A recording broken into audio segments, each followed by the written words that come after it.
Bismillahirrahmanirrahim. Alhamdulillahirrabbilalamin. Wassalatu wassalamu ala asyrafil anbiya wal mursalin. Sayyidina Muhammadin wa ala alihi wa sahbihi ajmain. Assalamualaikum warahmatullahi wabarakatuh. Waalaikumsalam warahmatullahi wabarakatuh. Alhamdulillah, pada malam hari ini kita kembali bertemu di dalam kajian ahli sufi, ya, dan kita akan bercerita tentang Allah yang ke-14, yaitu tentang rahasia dalam rahasia bagian kedua. Insya Allah ini seru, ya, dan kalau tidak selesai nanti kita akan sambung di minggu depannya lagi, ya. Mari kita mulai. Apa yang kita akan lihat di rahasia dalam rahasia bagian kedua ini? Kita akan melihat yaitu senda gurauannya, bagaimana manusia bertemu dengan Allah. Nah, ini bagaimana nanti penjabarannya. Mari kita lihat, ya. Di sini kita lihat, jelas tidak Bang Bayu? Jelas, Pak. Warnanya kelihatan gambar? Warnanya hitam. Ada gambar nggak? Nggak ada. Loh, kok nggak ada gambarnya ya? Iya, yang halus nggak kelihatan. Hah? Nggak kelihatan ya? Nggak ada. Itu ada kelihatan Nah, nggak? ada kelihatan, ada bulat balon itu. Jadi apa? Dari tidak ada apa-apa, kan gitu. Jadi ada. Ya. Tidak ada apa-apa, tidak ada diketahui, kemudian tidak ada informasi, tiba-tiba kita diperlihatkan dengan apa? Ada yang berkelap-kelip di situ. Ya nggak? Ya. Ada berkelap-kelip di situ. Hanya kelap-kelip saja, seperti bintang di langit yang gelap. Ada satu bintang di situ berkelap-kelip di langit, ya. Lalu kita ingin lihat, ya. Berarti yang berkelap-kelip ini baru, kan? Baru ini. Ada apa di situ? Nah, kita zoom sedikit, ya. Maka di situ kita akan lihat ada ciptaan di situ. Ya. Ada ciptaan. Nah, inilah yang berkelap-kelip itu. Ya, di dalamnya seperti apa? Itulah yang nanti akan kita bahas. Apa yang ada di dalam yang ciptaan yang sedang berkelap-kelip itu. Ya. Ini apa di sini nih yang ada? Ya. Nah, ini adalah yang disebut dengan nanti Lauhul Mahfudz, ada di situ. Nah, kalau kita lihat, Lauhul Mahfudz itu berkelap-kelip seperti cahaya lilin di dalam pelita. Ya, ini yang animasinya kurang berjalan. Kalau yang ini, kalau saya lihat, kita langsung saja ke gambarnya. Inilah Lauhul Mahfudz itu yang kita belah tadi, di dalamnya seperti ini.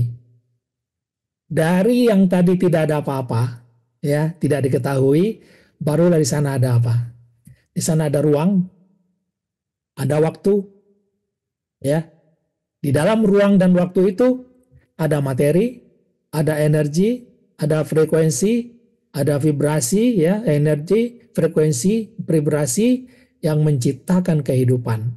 Nah, inilah yang di dalam Lauhul Mahfudz tadi, di dalam kaca yang bisa kita lihat tadi, yang berkelap-kelip itu ternyata itu, ya, ada materi, ada energi, ada frekuensi, ada vibrasi, ya, energi yang bergetar itu menimbulkan frekuensi nanti akan menubruk materi, menciptakan kehidupan. Apa yang diciptakan di situ? Ada kejadian, ada rupa, ada umpama, ada berbagai rasa. Nah, inilah yang ada di dalam Lauhul Mahfudz itu, yang orang mengatakan itu adalah semesta. Nah, kata-kata semesta ini nanti akan kita lihat, ya, bagaimana orang sekarang mengatakan bahwa semesta akan mendukung mereka, ya, apa-apa yang mereka pikirkan maka semesta. Jadi semesta itu hanya bercerita tentang apa? Bercerita di dalam Lauhul Mahfudz ini. Ya, kemudian itulah yang menyebabkan apa? Pikiran kita, ya, minda kita kotor dan penuh dengan sampah. Kenapa? Ini tadi nih, ya, ada kejadian, ada rupa, ada umpama, ada rasa. Nanti kita lihat apa yang semua ini nanti, ya, yang ada yang kita pikirkan ini apa. Kemudian bagaimana pikiran kita menjadi kotor akibat dosa dan maksiat. Nah, kalau kita berbicara di sini, ya selesai sudah. Ya, orang semua bercerita di sini, bagaimana keluar dari sini. Tetapi kita akan bercerita tentang rahasia dalam rahasia. Kalau begitu, di balik semua ini ada apa? Di balik semua ini ternyata ada rahasia di situ. Nah, itu yang akan kita lihat nanti. Di balik rahasia, ya, kalau kita ketahui rahasia ini, pelan-pelan apa yang mengotori pikiran kita ini, dia juga akan mulai berkurang dia. Ya, seperti dihapus pikiran kita itu. Kenapa? Kita sudah tahu rahasia dari semua kejadian, semua materi, semua energi, semua rupa, semua umpama, semua rasa, semua kehidupan, kita sudah tahu rahasianya. Ya, kalau sudah tahu rahasianya, maka minda kita juga otomatis akan mulai dibersihkan dari apa-apa yang mengotorinya tadi. Nah, rahasia dalam rahasia apa? Di balik rahasia ini ada lagi rahasia. Nah, ini yang kita lihat nanti. Ya. Nah, kalau sudah tahu rahasia dalam rahasia, semua yang kita dengar, yang lihat tadi, ternyata itu adalah akan membersihkan minda kita. Nah, bagaimana cara membersihkannya? Ini nanti yang akan kita lihat. Nah, inilah rahasia dalam rahasia yang akan kita pelajari, Bang Bayu. Ya. Bagaimana kita melihat semua kejadian ini, ya, semua ruang, waktu, materi, energi, frekuensi, vibrasi, hidup, ya, rasa, umpama, rupa, kejadian, ataupun apa juga yang ada di semesta ini. Nah, itu akan kita lihat nanti rahasia dalam rahasianya seperti apa. Ya, orang melihat ini hanya sebagai lauhul mahfud atau ciptaan, tetapi kita bisa melihatnya melalui apa? Rahasia dan rahasia dalam rahasia. Nah, kita ulang sedikit level-level rahasia dalam rahasia pada tasawuf jalan nabi-nabi. Dalam tasawuf jalan nabi-nabi, kita dimulai dengan apa? Yang maha halus. Ya, tajalli yang maha halus, kemudian bermanifestasi menjadi zat, zat bermanifestasi menjadi lauhul mahfud. Lauhul mahfud inilah yang bergetar, yang berpijar antara hidup mati, ya, ini dia, ya. Nah, kalau kita lihat, ya, berdasarkan ilmu ini, bagaimana rahasia dalam rahasia level 1? Rahasia level 1 ini, rahasia dalam rahasia level 1 dan 2 ini, ya, kalau kita berbicara tentang sifat belum selesai. Maka kita harus bicara tentang rahasia dari sifat itu. Lalu rahasia di dalam rahasia sifat itu apa? Nah, ini yang kita pelajari. Nanti itulah yang kita sebut dengan zat atau cahaya dan yang maha halus. Ya, maka kita akan lihat nanti bagaimana kewujudan, ya, yang ada, bagaimana kepemilikan yang ada, dan bagaimana kepengurusan atau perbuatan dari yang ada di dalam tiga sifat ini atau tiga kategori ini. Af'al adalah perbuatan. Nah, bagaimana kita melihatnya, maka akan kita lihat bagaimana kewujudan, bagaimana kepemilikan, maka kita akan lakukan pandangan nafi isbat. Ya, kalau yang kita lihat hanya sifat, ini kebanyakan orang, maka orang mengatakan yang wujud adalah sifat, yang memiliki adalah sifat. Ya, hanya sampai di situ. Ada manusia memiliki kewujudan dan manusia memiliki kepemilikan. Apa saja dia miliki. Ya, lalu bagaimana kita melakukan nafi dan isbat? Nafikan saja satu, pandangan nafi isbat, nafikan sifat, maka muncul dia zat atau rahasia. Jadi alihkan pandangan kita dari sifat tadi, ya, yang tadinya sifat, alihkan saja, bukan sifat, tapi adalah zat. Otomatis kita melihat yang memiliki adalah zat, yang wujud adalah zat. Di situ selesai kita. Iya kan? Lalu bagaimana nafi isbat berikutnya? Kalau ingin melihat, kita nafikan zat.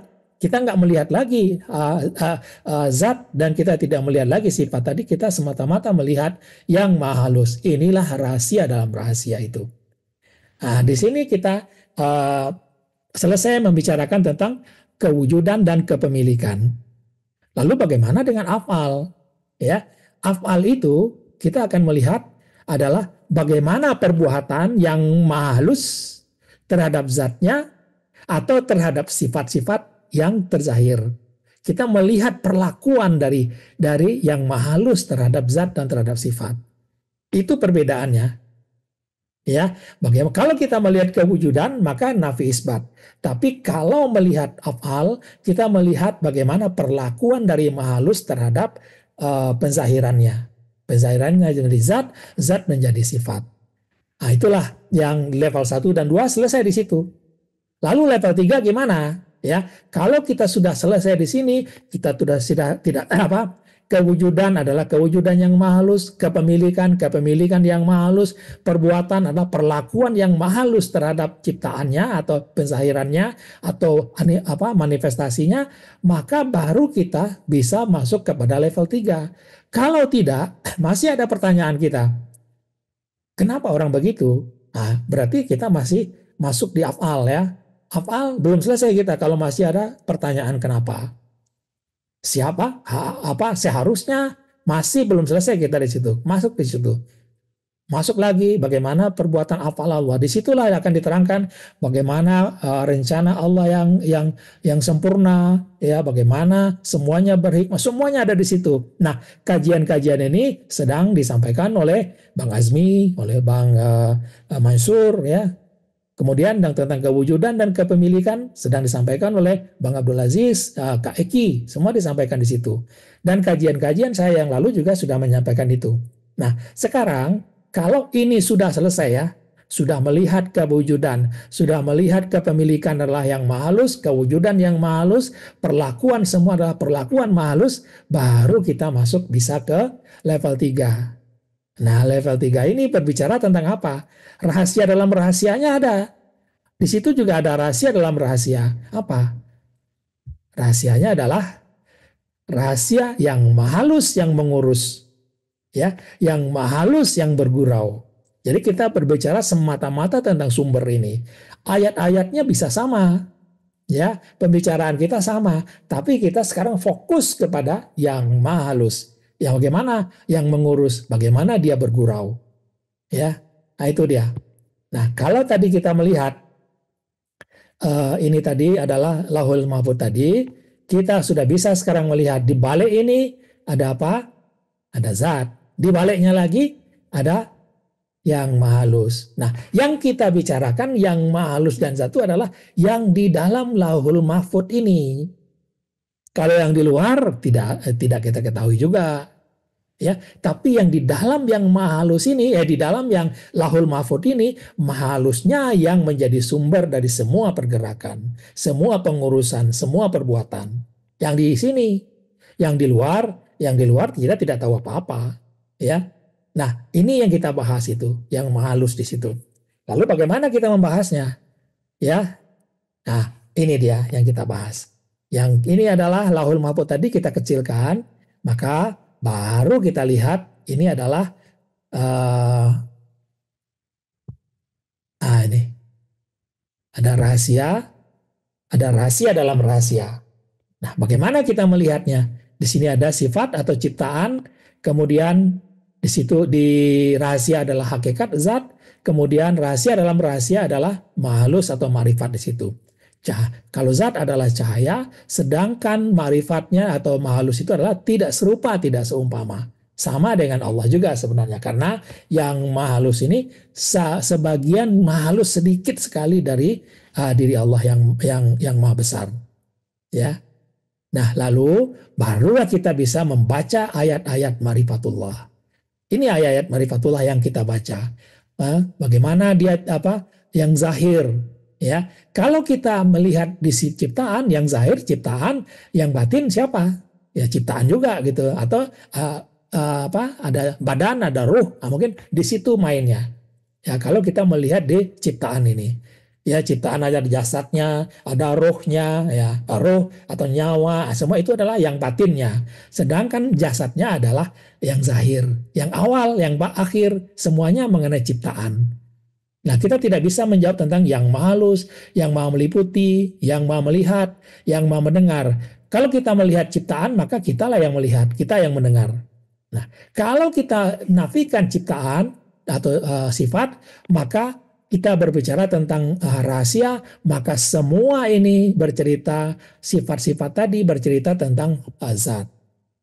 Begitu kita memahaminya. Tetapi kita tidak akan berhenti di hakikat atau di zat.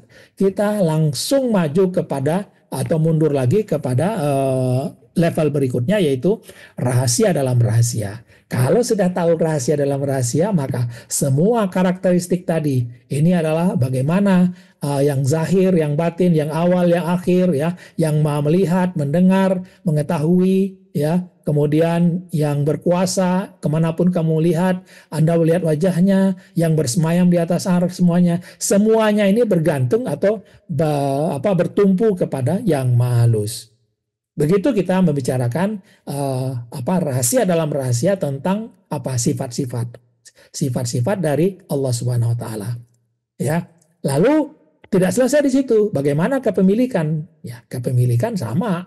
Segala sesuatu, kalau kita melihat sifat, maka yang memiliki adalah sifat atau manusia yang memiliki. Di sini ada aku dan di sini ada milikku. Tetapi kalau di hakikat kita mengatakan yang memiliki atau yang memiliki segala sesuatu adalah zat. Ya, kalau kita di marifat maka maha haluslah yang memiliki segala sesuatu. Nah, dengan memahami seperti ini, kita sudah bisa itu menjawab pertanyaan-pertanyaan yang berkenaan dengan apa? Bagaimana Allah zahir, bagaimana Allah batin, bagaimana dia mengurus, bagaimana dia mendengar, ya. Sudah paham kita. Ya, nanti akan kita bisa juga kita melihat bagaimana dia maha besar, ya, bagaimana dia maha luas, karena lawan dari yang maha luas tentu yang maha besar, yang maha tinggi, yang maha luas, ya. Nah, ini sudah kita pahami di level 1 dan 2. Nah, kita nggak akan bahas ini, kita hanya refreshing saya sedikit. Lalu bagaimana dengan level 2? Ya, level 2 sebentar. Setelah kita mengetahui kewujudan ini dan kepemilikan ini, barulah kita mengenalnya atau mukasyafah. Mukasyafah itu artinya mengenal Allah. Itu saja sudah. Nggak usah istilahnya dikeren-kerenkan atau gimana. Istilah itu adalah mengenalnya saja, mukasyafah. Ya. Nah, dengan mukasyafah baru kita bisa membersihkan minda kita yang tadinya penuh dengan sifat-sifat di sini, minda kita menjadi bersih dan suci dia. Bagaimana bersih dan sucinya? Karena kalau kita sudah mengenal ini, mengenal kebenaran tadi, tidak jarang air mata kita akan meleleh keluar, tidak tertahankan. Air mata itulah yang seakan-akan membersihkan minda kita dari kotoran-kotoran dan dari sampah-sampah yang ada di minda kita, sehingga dia menjadi bersih. Nah, setelah bersih apa? Baru kita bisa beribadah dia. Ya. Apa ibadahnya? Ada mengingat Allah, maka muncul zikrullah.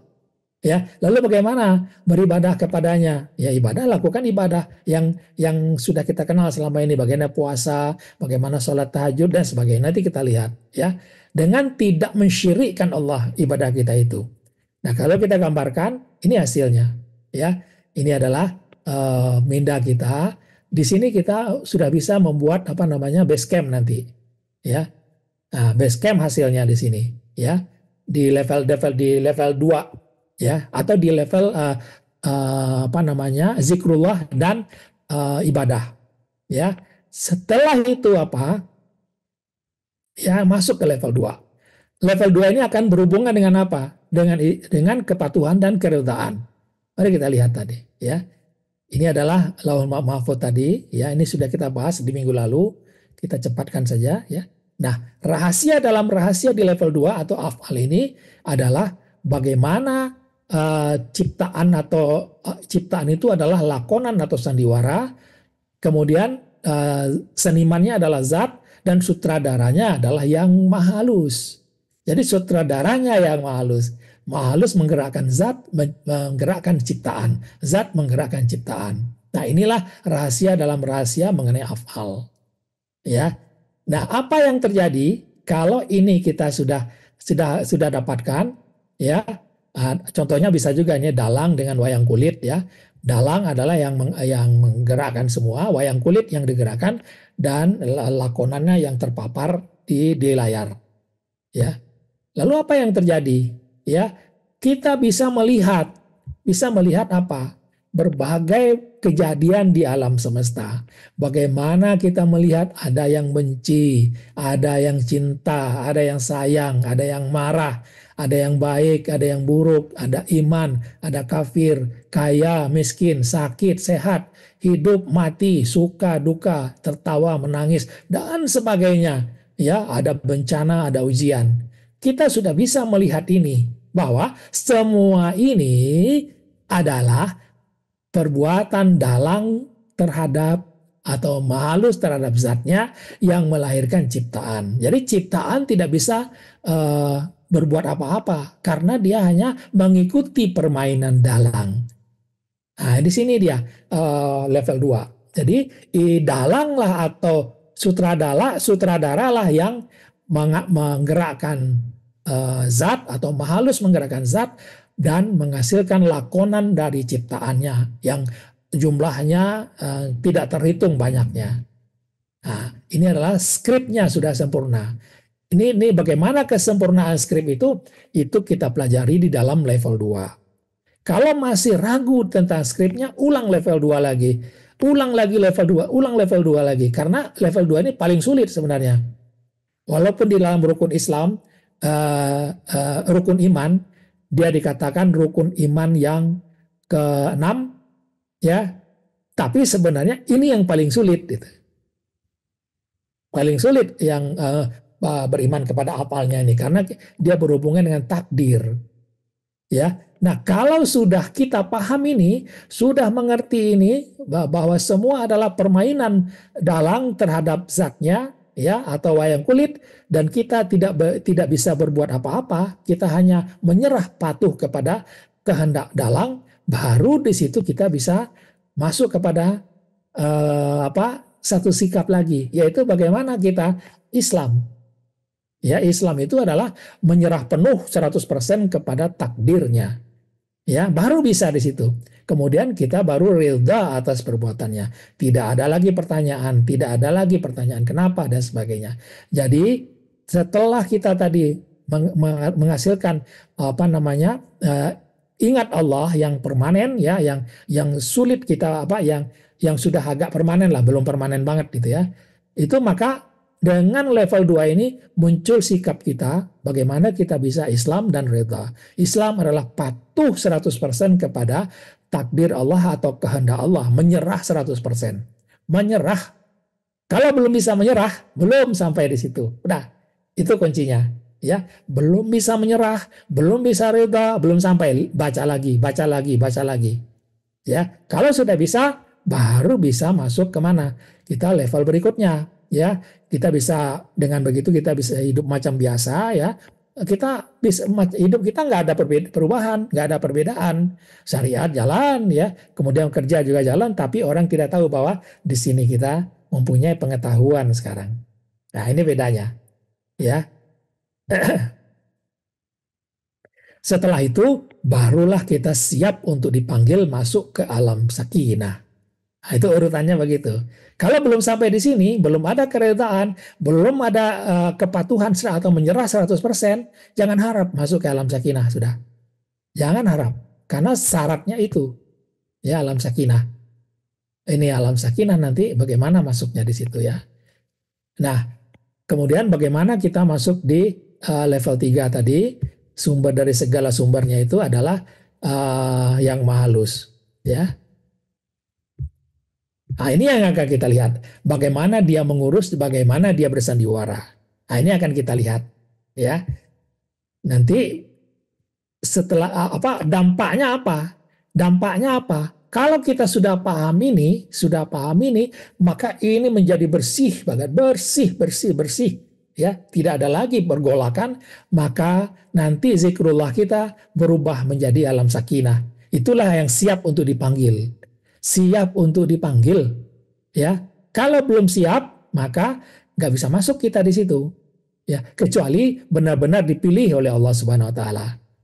Nah itu ya, ini sumber dari segala sumber. Nah sekarang mari kita lihat cantiknya pengurusannya. Mulai kita lihat pengurusan ini, bagaimana dia cantiknya pengurusan, bagaimana dia bersandiwara. Nah ini yang akan kita lihat, ya. Ini kita lihat dengan sangat-sangat telaten kita melihatnya. Bagaimana akibat-akibatnya, ya. Mari kita lihat pengurusannya. Kita sudah tahu bahwa ini adalah dunia, ya. Ada dunia dengan segala semesta, dengan segala kemegahannya, ya. Dan inilah yang menjadi, yang membebani, yang masuk ke dalam pikiran kita, ya. Kalau kita yang kita sebut tadi, ya, yang kita sebutkan tadi, ada apa? Ada ruang, waktu, ada materi, ada energi, ya, ada dan sebagainya, ada rupa, dan kita mampatkan sedikit, dia akan menjadi seperti ini, ya. Semua kenikmatan atau kemegahan dunia, ada harta benda, ada anak, ya, ada suami, ada istri, semuanya masuk ke dalam minda kita. Ini yang mengotori kita, ya. Dan ini, ya, sebanyak itu, ya, sebanyak nih, kan banyak nih, ya, perentil-perentil atau kecil-kecilnya kan banyak tuh. Kalau kita sarikan lagi, menjadi apa? Ya, menjadi apa dia? Ini dia jadi masalah. Uang. Duit. Duit. Ini jadi masalah nih, ya. Aku ini milikku, ya. Milikku ini menjadi aku juga. Siapa yang tidak yang mengganggu milikku, ya. Nah, maka di sini orang bisa berkelahi, bisa orang berantem. Siapa yang berantem? Bapak dengan anak berantem, ya, gara-gara duit banyak. Saudara dengan saudara bunuh-bunuhan banyak. Ya, hati-hati nih. Muaranya di sini nih, di duit ini nih, di uang ini. Menghancurkan persaudaraan di duit ini nih. Ya. Lalu apa? Nah, ini dia yang mengotori hitamnya minda kita. Itu dosa dan maksiat. Ada narkoba, ada miras, minuman keras, ada pornografi, ya, ada judi, ya, ada zina dan sebagainya. Nah, ini yang mulai mengganggu kita.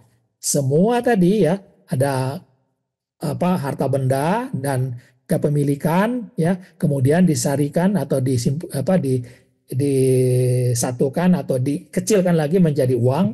Kemudian setelah itu apa? Ada kekotoran minda akibat dosa dan maksiat. Nah, milikku semua.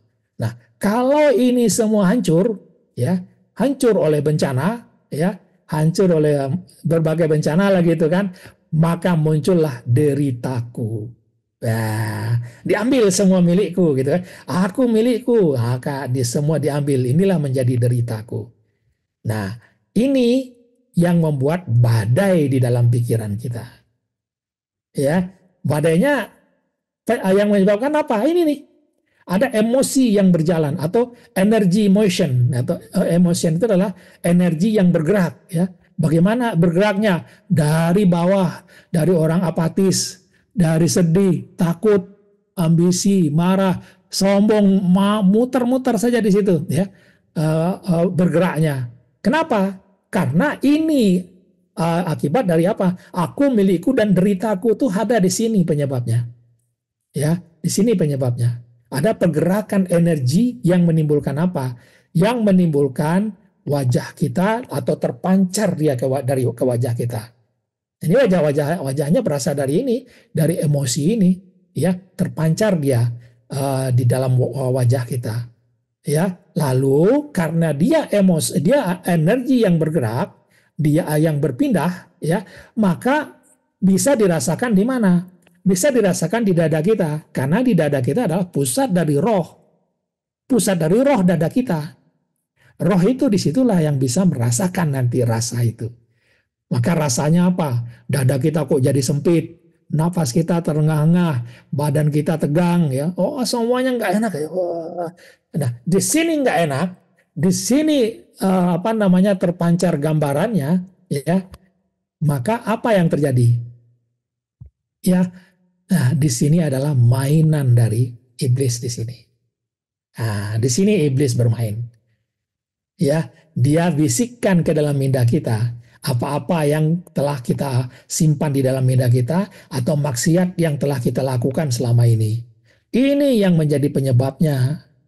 Makanya orang tidak bisa keluar dari hal-hal seperti ini tanpa ada jalan keluar yang betul-betul bisa menjembatani kita keluar dari permasalahan menjadi bersih pikiran kita.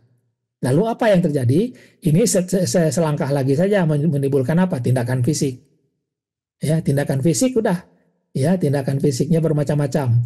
Ya, ada apa bertengkar ya, bertengkar, kemudian berkelahi ya, sampai bunuh-bunuhan, perang, semuanya dari situ. Nah, ini mulainya dari mana tadi? Di sini mulainya. Di dalam pikiran kita ya, baik karena pikiran kotor, karena penuh dengan sampah dan sampah keduniaan, atau perbuatan maksiat atau dosa. Dua ini penyebabnya yang menimbulkan permasalahan di perasaan, di emosi kita. Lalu apa yang membuat orang bertanya, ini bagaimana keluar di sana? Saya mungkin hampir puluhan tahun berada di sini ya, memikirkan ini. Hampir ya belasan tahun lah ya, dari sampai saya ketemu dengan ilmu ini, saya berada dalam pertanyaan-pertanyaan begini. Bagaimana cara untuk apa? Untuk keluar dari permasalahan ini. Nah, inilah pengaturan Allah sendiri. Pengaturannya memang begini, harus begini. Ya. Nah, kalau kita simpulkan sedikit ya, seperti ini dia. Badai pikiran tadi, kemudian ada badai perasaan ya, ini badai pikiran menimbulkan badai perasaan, menyebabkan apa? Ini yang sudah kita bahas beberapa episode lalu, periode lalu, yaitu berhubungan dengan hormon. Ya, hormon. Nah, hormon yang yang dikeluarkan kalau kita apatis, sedih, takut, kemudian ambisi, marah, sombong, ini yang dominan adalah hormon adrenalin keluarnya. Karena di situ ada menimbulkan apa? Kita ingin bertahan, ya, tubuh kita menjadi kejang supaya kita bisa kuat bertahan dari gempuran yang ada di sekeliling kita. Lalu apa yang lain? Ada juga hormon dopamin, tapi sedikit sekali. Mungkin sampai di mana? Sampai hanya di semangat, ya, di menerima belum, damai apalagi, pencerahan apalagi belum. Kita bisa sejenak keluar ke semangat saja. Ya, anak menerima boleh sedikit. Maka berputar-putarlah di situ. Kadang-kadang adrenalin kita yang tumbuh banyak, muncul lagi dopamin kita, muncul lagi adrenalin, muncul dopamin, bolak-balik saja dia gitu. Ya, itulah yang menyebabkan badai di dalam dada kita, perasaan itu juga bergolak. Kadang-kadang marah, kadang-kadang senang, kadang-kadang marah dia ya. Otak kita juga kalau tidur diam, kalau nggak tidur dia kembali bergolak gitu. Nah, inilah keadaan yang berubah-ubah ini disebut dengan kalbu. Ini disebut dengan kalbu. Ya. Lalu apa? Nah, ini bagaimana sesudah dan sebelum ya. Inilah yang bergerak ya. Bergerak terus nih, muter-muter terus. Kadang-kadang membesar, mengecil, membesar, mengecil dia. Seperti itu. Lalu kita ingin menjadi bersih. Artinya apa? Yang tadinya pikiran kita atau minda kita kotor ya, menjadi bersih ya. Semua yang ada maksiatnya, bekas maksiatnya menjadi bersih, sehingga muncullah yang disebut dengan rasa bahagia, dan dada terasa lapang, badan terasa rileks, nafas lega, kepala menjadi ringan. Nah, ini menimbulkan dopaminnya dominan. Disinilah muncul ada kasih sayang ya. Ya, adrenalinnya mengecil, dopaminnya yang sering muncul. Inilah yang menimbulkan keadaan hasal atau holistik dia. Nah, bagaimana merubah tadi di sini dan di sini? Inilah yang ditawarkan oleh berbagai orang, yang dicari oleh berbagai orang. Yaitu bagaimana? Yaitu bagaimana membersihkan ini. Bagaimana membersihkan minda, bagaimana mensucikan minda kita ini. Ya. Bagaimana menghilangkan dosa dan maksiat? Karena dosa dan maksiat ini selalu menghantui kita. Sekali dilakukan, maka berikut-berikutnya akan dilakukan lagi dengan lebih bersemangat. Ya. Nah, ini adalah pengaturan Allah sendiri, ya, pengaturannya seperti itu, ya. Lalu bagaimana melihat serunya gurauannya? Nah, ini akan kita lihat. Pengaturannya begini, sederhana begitu saja, ya. Mindanya mulainya bersih, kemudian menjadi kotor, menjadi bercak-bercak, kemudian menjadi permasalahan bagi kita, kemudian bagaimana kita keluar. Hanya itu saja ininya, pengaturannya seperti itu. Yang seru adalah melihat gurauannya, ya. Nah, bagaimana melihat gurauannya? Pertama kita lihat pada orang-orang yang masih buta, ya, atau tidak tahu lah, ya. Nah, kita lihat masalahnya tadi ada minda, ya, ada maksiat, ada di minda kita, dan ada perasaan yang ada di dalam dada. Nah, ini yang menjadi permasalahan, ya. Lalu bagaimana kita pembersihannya? Yang dibersihkan yang mana? Apakah dada yang dibersihkan atau minda yang dibersihkan? Nah, itu dia. Itu yang menimbulkan dua permasalahan, yaitu pertama, ada yang mengatakan bersihkan mindamu, ya, atau ada lagi mengatakan bersihkan dadamu. Nah, kalau kita sudah lihat tadi, maka ternyata umat Islam, ya, sekarang sudah mulai, ya, hampir merata, ya. Apakah dia secara syariat, ya, atau tarekat, sudah mulai turun ke sini. Yang dibersihkan adalah kalbunya, artinya dadanya. Karena sumber masalah itu ada di dalam dada, di anggapan orang. Ya, kalau saya melihat ini adalah satu pemahaman yang sudah terdistorsi dari keadaan yang diajarkan oleh nabi-nabi. Ya, bukan ini, ya, tetapi ada ini. Tetapi Hindu, Buddha, New Age Movement atau agama gado-gado mengatakan yang dibersihkan minda. Sudah betul dia yang membersihkannya. Sudah betul. Ya, dia tidak melihat ada kalbu dan sebagainya ini. Ya, nah kita lihat serunya adanya dua sumber masalah ini yang menyebabkan orang-orang masih bertanya-tanya. Nah, maka kita lihat dua sumber masalahnya di mana? Apakah di dalam dada, apakah di dalam minda? Nah, maka kita masuk pada konsep pengenalan diri. Pada konsep syariat, tarekat, jalan wali-wali, dan konsep Hindu, Buddha, dan New Age Movement. Nah, ini dia. Badan, kemudian ada roh, ada akal atau pikiran, ya, kemudian ada kalbu atau hati. Nah, ini yang umumnya hampir semua, ya, konsep syariat atau tarekat jalan wali berkata begitu. Maka yang paling bermasalah itu adalah kalbu ini. Bersihkan kalbu ini sehingga kalbu itu menjadi apa? Menjadi nanti nafsul kamilah. Nafsul kamilah baru nanti bisa mencapai pertemuan dengan Tuhan dengan dengan melintasi berbagai 7 makam alam. Nah, ini di dalam konsep syariat, tarekat. Di dalam syariat juga kalbu juga yang bermasalah. Kalbu juga bersihkan dengan apa? Dengan zikir, ya, dengan berbagai tazkiyatun nafs, sama juga. Maka kalbu yang dibersihkan. Ya, akal pikirannya gimana? Atau mindanya bagaimana? Nah, biasanya mindanya dicarikan mainan baru. Ya, mainan yang tadinya adalah kepada benda, ya, dari benda menjadi yang bukan benda. Nanti kita lihat bagaimana perubahannya. Sedangkan konsep Hindu, Buddha, New Age Movement umumnya paling banyak adalah tiga jati diri. Itu body, kemudian minda atau mind, kemudian ada soul atau spirit. Gitu. Maka yang bermasalah itu adalah ini. Yang bermasalah itu adalah pikiran ini. Maka kosongkan pikiran. Bagaimana pikiran ini didiamkan, dileremkan, diheningkan, ya, sehingga soul-nya ini bisa bangkit. Nah, itu dia. Nah, dari sini, ya, ternyata permasalahannya bagaimana dengan pikiran, ya? Bagaimana dengan pikiran di sini, ya? Kalau di dalam kalau kita lihat, ya, ada berbagai pengalih dari pikiran ini. Ya, pikiran itu jadi dicarikan mainan baru pikiran kita yang dari tadi ada uang, ada materi, ada rumah, ada anak, ada istri, gitu kan, dicarikan mainan barunya.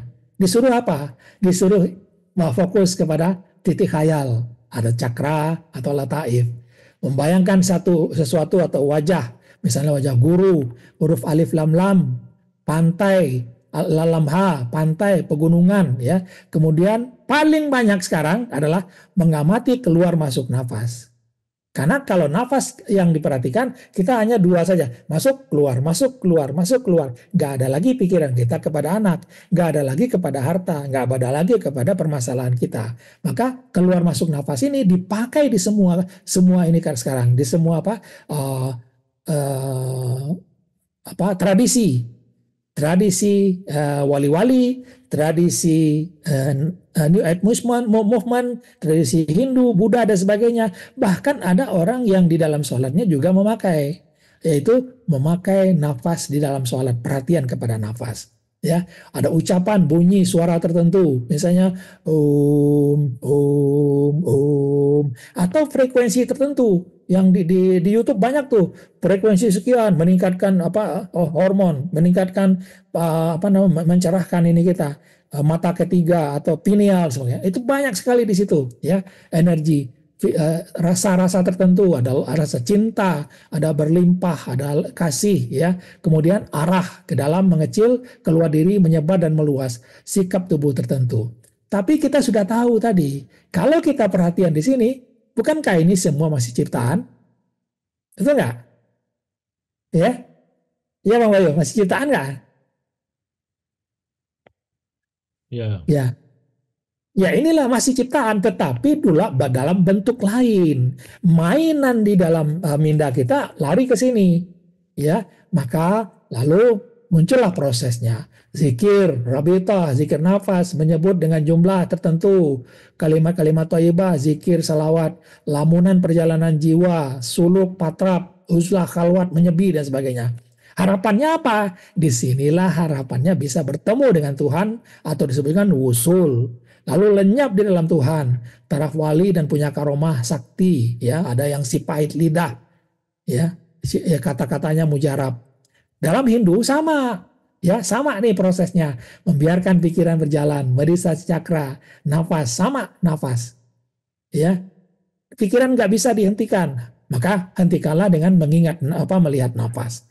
Ya, meditasi hening, lamunan perjalanan jiwa, retreat, menyepi. Di dalam ini, di dalam tasawuf mengatakan suluk, uzlah, khalwat, menyepi. Tujuannya adalah tetap ada dua wujud atau ciptaan dan pencipta. Manusia memiliki free will, bisa bertemu diri sejati, Tuhan atau avatar, goddess, ya, unconditional love, satria peningit dan sebagainya. Inilah satu permainan yang halus ya di dalam bagi orang-orang yang masih buta dan orang-orang yang tidak tahu ya. Nah, kita lihat contohnya sedikit ya. Ini ada Hindu, Buddha, New Age movement yang disebut agama campur aduk, agama suka-suka ya. Nah, ini adalah ada main kotor, dosa, maksiat, maka dicarikan mainan baru dari situ. Apa mainan barunya? Jangan pakai dogma agama, jangan pakai itu ya. Kita cari saja yang lain. Kita lihat nafas kita, mindfulness ya. Mindfulness itu adalah perhatikan keadaan sekarang ya. Hidup kita sekarang, kita bernafas, kita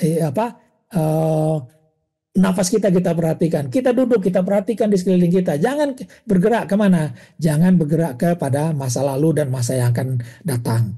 Nah, diberikan mainan seperti itu, maka ada cakra, ya, titik-titik tertentu yang sama dengan lataif, ada nafas, ya, ada tenaga, yaitu kundalini dan sebagainya di situ, ada suara, ada frekuensi-frekuensi tertentu yang harus kita dengarkan. Untuk apa? Untuk menenangkan pikiran kita ini, untuk membuat dia diam, tidak bergerak. Ada vibrasi di alam terbuka, vibrasi di tempat di bawah pohon dan sebagainya, ya. Nah, ada juga suatu perasaan dengan merasakan rasa cinta di dalam diri kita. Rasakan cinta, tersenyumlah, tersenyum. Hanya orang tersenyum aja masa nggak bisa gitu ya. Nah, itu yang banyak sekarang ya. Sehingga mengalihkan mainan baru, memberikan mainan baru kepada minda kita, sehingga minda menjadi tenang ya. Kemudian memunculkan aku, avatar atau goddess dengan free will-nya. Nah, apa yang terjadi? Kenapa orang bisa menghasilkan sesuatu di sini? Ini adalah efek dopamin.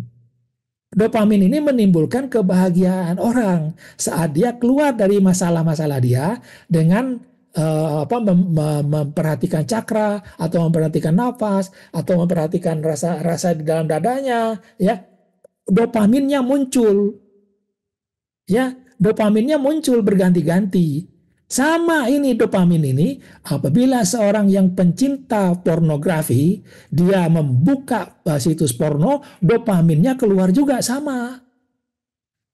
Nggak ada bedanya itu. Ya, nah bahayanya di situ. Kita menyangka dengan memperhatikan seperti ini, kita sudah sudah mencapai sesuatu yang diharapkan. Ya, kita ini penyelesaian masalah kita gitu kan, sehingga orang tetap lupa kepada Allah Subhanahu Wa Taala. Ya, maka ya dari situlah munculnya apa namanya konsep konsep free will dan sebagainya. Maka dengan itu menimbulkan berbagai sekarang New Age movement, ya, yang berdasarkan dari pengaruh Hindu, Buddha, Tao, Zen, hanya menguak hukum-hukum semesta, cahaya dan energi, dan dalam samadhi, reinkarnasi, wadatul wujud, moksha. Inilah orang dibawa kepada di sini sekarang. Ada numerologi, cakra, aura, reiki, ya, ada yoga, zora, semuanya ramai sekali. Yang bingung adalah siapa? Orang Islam. Yang bingung orang Islam. Maka orang Islam yang bingung akhirnya masuk ke mana? Islam gado-gado. Ya, Islam diterjemahkan menjadi berdasarkan apa? Tradisi Hindu, tradisi Buddha. Gado-gado jadinya, tambah bingung. Ya, lalu bagaimana dengan orang yang Islam syariat dan tarekat jalan wali-wali? Ini tidak berbeda dengan yang tadi. Islam syariat telah menimbulkan bagaimana orang sangat kuat berada di dalam satu mazhab, ya, dan mengatakan mazhab yang lainnya adalah salah. Nah, ini dulu banyak, sekarang alhamdulillah tidak sebanyak dulu gitu kan, ya. Lalu di tarekat muncullah tarekat-tarekat yang dikatakan muktabarah, banyak sekali. Nah, apa yang dilakukan di sini ya, ini yang menarik. Ya, dilakukan di dalam tradisi ini, Islam tarekat ini. Dan juga 6 juga bisa nyempil atau bisa duduk di sini. Ada orang yang masuk 6 ini dengan jalur tarekat, ada. Banyak sekarang itu. Di Bandung ada, sangat populer orangnya. Ya. Nah, ini fokus utamanya adalah kalbu ini. Ya, kalbunya diapain? Dipukul kalbunya, karena dia dianggap di situ adalah sumber masalahnya, ada di situ. Dadanya yang dipukul. Dipukul dengan apa? Dengan zikir. Ya, zikir ini adalah tenaga. Tenaga zikir ini, maka karena dada dipukul, maka dada akan terbakar sebenarnya. Panas dia. Orang, saya dulu kalau berada di sini, ya marahnya malah bertambah jadi gitu. Nggak tahu kenapa itu, ya. Lalu disitulah muncul rasa-rasa tadi, ya, rasa dipukul terus, ya, dipukul terus dengan ucapan-ucapan zikir, la ilaha illallah, atau Allah Allah Allah, atau Allahu atau Allah apa, la ilaha illa anta, macam-macam bacaannya, sampai akhirnya la ilaha illa ana. Sampai, nah, lalu apa yang terjadi dengan mindanya, pikirannya? Fokusnya dialihkan, dicarikan mainan baru. Mainannya apa? Ini mainannya, ya. Hampir sama dengan tadi, udah kita sebutkan tadi. Inilah taif, sama dengan cakra, nafas, zikir nafas. Kemudian ada rabitah. Rabitah ada mursyid, ada Ka'bah bisa menjadi rabitah, huruf alif lam lam ha menjadi rabitah, kemudian kuburan juga menjadi rabitah. Ya, rabitah semua.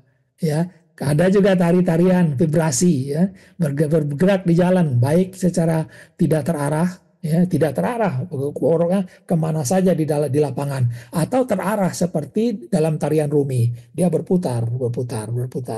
Ya, saya dulu berputar mungkin ada 1-2 jam dulu bisa, ya, seperti ini. Nah, ini dia. Atau dilakukan uzlah atau khalwat, atau di dalam tradisi lain retreat namanya gitu. Ya, nah itu. Nah, dari hasil-hasil inilah diharapkan nanti orang bisa wusul, Usul itu gimana prosesnya? Dari yang dilakukan tadi itu, ya, dilakukan tadi itu, maka apa yang kita buat adalah tahalli katanya. Ada tahalli, ada apa lagi? Ada tajalli, yaitu proses membersihkan diri, menghias diri dengan sifat terpuji, mengalami pencerahan tajalli. Ya, nah tajalli itu dari mana ininya perjalanannya? Ada lamunannya tuh, menembus 7 makam nafsu, menembus juga 7 martabat alam. Ini dia, ya. Bagaimana menembusnya? Nah, kita lihat di sini peringkat nafsu. Wah, mulai dari mana? Amarah, lawamah, mulhamah, mutmainah, radiyah, mardiyah, kamaliyah. Kalau sudah sampai kamaliyah disebut sudah insan kamil. Ya, insan kamil inilah baru dia bisa bergerak kemana? Keluar dari tubuhnya, masuk ke alam mitsal, ke alam arwah, bertemu dengan arwah-arwah macam-macam lah, ada arwah nenek moyang macam-macam katanya. Ya, masuk ke alam ta'ayun kedua atau wahidiyah, masuk ta'ayun pertama, baru masuk kepada alam hadiat tersembunyi atau kosong. Ini yang sangat rumit ini, inilah yang dilakukan oleh berbagai orang di dalam aliran tarekat dan aliran nabi-nabi. Sulit sekali untuk sampai ke sana. Ya, sulit sekali. Maka akhirnya apa? Muncullah beberapa tingkat tarekat sesuai dengan beberapa praktek yang harus dijalani mereka, yaitu bagaimana ada Qadariyah, ada Sazaliyah, Naksabandiyah, Khalwatiyah, Syattariyah, Samaniyah, Tijaniyah, dan Qadariyah, Naksabandiyah. Muncul juga tingkatan-tingkatan wali, ada Arifin, ada wali kutub atau gaus, sampai macam-macam lah, ya. Ini dia. Kemudian di dalam syariat muncul juga, ya, syariat yang sudah terdistorsi, yaitu bagaimana dosa dan sampah di pikiran kita ini dicarikan mainan baru, sedangkan ibadah yang ketat diharapkan bisa mensucikan hati ini atau kalbu ini, disebut dengan penyucian diri, tazkiyatun nafs. Apa yang diberi mainan baru? Nah, ini mainan barunya. Pertama, hukum hakam. Pelajari hukum ini, pelajari hukum A, hukum B, pelajari, bandingkan hukumnya, bandingkan semua. Ya, setelah itu apa? Ya, selain perbandingan hukum hakam, lalu perbanyak kita mendengar apa? Mengingat siksa kubur. Ya. Siksa mahsyar. Apalagi? Hisab, dosa dan neraka, pahala. Kemudian apalagi? Ada neraka. Kemudian sorga. Ya. Sedikit sekali orang bercerita tentang Rahman dan Rahimnya Allah. Sedikit sekali. Umumnya hanya di sini ya. Dari hukum-hukum, berbagai hukum syariat, siksa, baru satu sorga.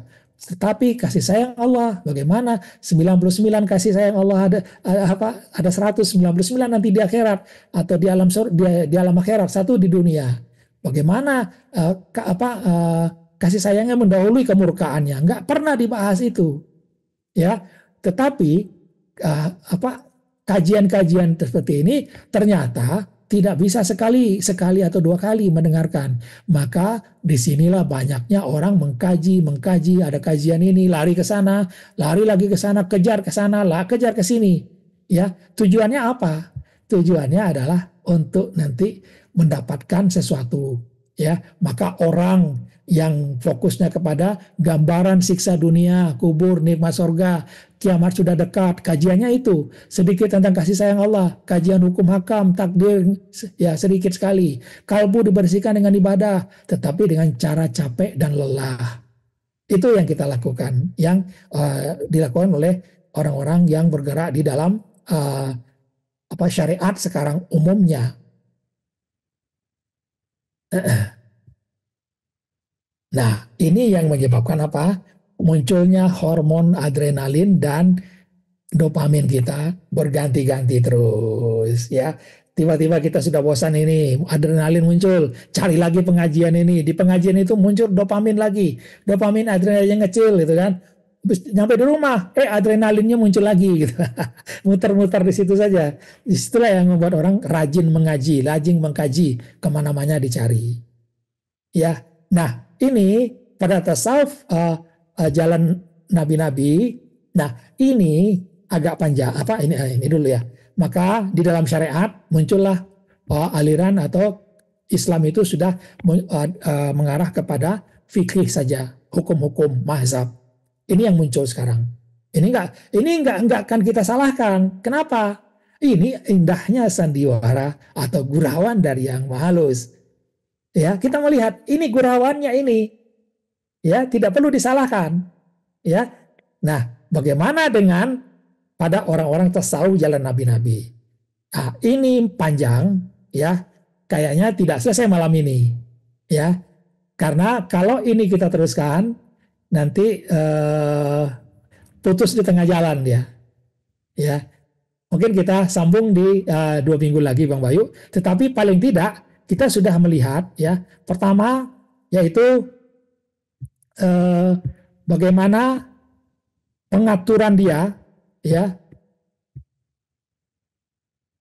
Nah, melihat gurauannya terhadap yang muncul ya, yang dimunculkan oleh orang-orang yang buta tadi ya. Kemudian bagaimana pengaturannya, ya pengurusannya. Ini udah kita lihat tadi, ya.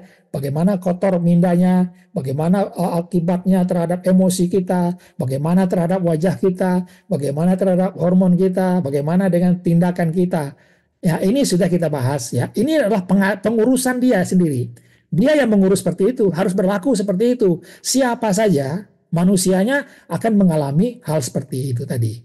Ya, akan seperti ini, mengalami hal-hal yang seperti ini. Selagi dia masih manusia, ya akan mengalami ini. Ya bolak-balik saja tuh, ya bolak-balik saja, ya ini. Kemudian gurauannya, nah gurauannya kita lihat. Baru tadi kita lihat bagi orang-orang yang buta, ya orang yang buta tidak tahu yang kita bagi menjadi apa? Orang yang ini. Nah ini. Bagaimana di tradisi Hindu atau Buddha 6 ya, bagaimana di tradisi Islam syariat, Islam tarekat dan jalan wali-wali. Kita belum melihat ya bagaimana gurauannya nih. Gurauannya pada ini belum tar.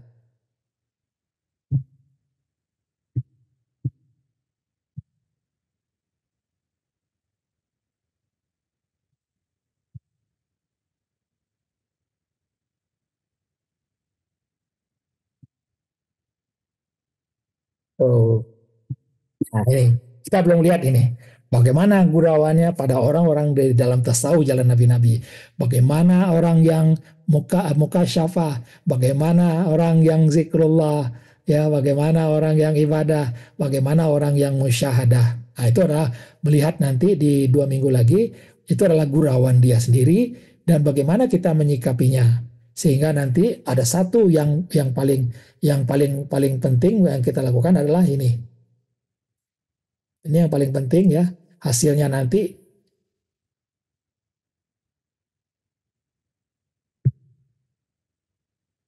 ini yang paling penting adalah bagaimana roadmap-nya ya, bagaimana orang yang sudah duduk di alam sakinah sampai diberikan tugasan. Ya, tugasan dalam sakinah turun untuk menjalankan tugasan. Tugasan sebagai seorang hamba gimana? Tugasan sebagai seorang ciptaan gimana? Tugasan sebagai seorang pengembang amanah, khalifah gimana? Ya, tetapi kita tetap berada di alam sakinah ini. Bagaimana kalau kita nggak ada tugasan, main-main? Ya, main-main aja. Apa main-mainan kita? Mainannya adalah hiburan jiwa. Hiburan jiwa itu ada OBI, ada wisata jiwa, ya, ada mata ketiga. Ini sulit. Ya, ini sulit tanpa ada selubung alam sakinah ini kita akan banyak diganggu. Ya, nah ini nanti kita terangkan nanti di 2 minggu lagi dari sekarang. Karena waktunya 1 jam sudah selesai ya. Karena untuk kesarahan seperti ini 1 jam cukup. Ya 1 jam cukup. Nanti silakan sahabat-sahabat lihat kembali keterangan-keterangan tadi, ulang lagi ya, sehingga nanti sahabat-sahabat bisa melihat bagaimana senda gurauan Allah ya, senda gurauannya tentang bagaimana manusia bertemu dengan Allah. Itulah rahasia dalam rahasia kedua, insya Allah nanti bersambung kepada rahasia dalam rahasia yang ketiga, yaitu bagaimana melihat gurauannya terhadap orang-orang yang berada di dalam tasawuf jalan nabi-nabi. Ya, demikian Bang Bayu, jam 9:05 saya tutup acara ini. Billahi taufiq wal hidayah. Assalamualaikum warahmatullahi wabarakatuh.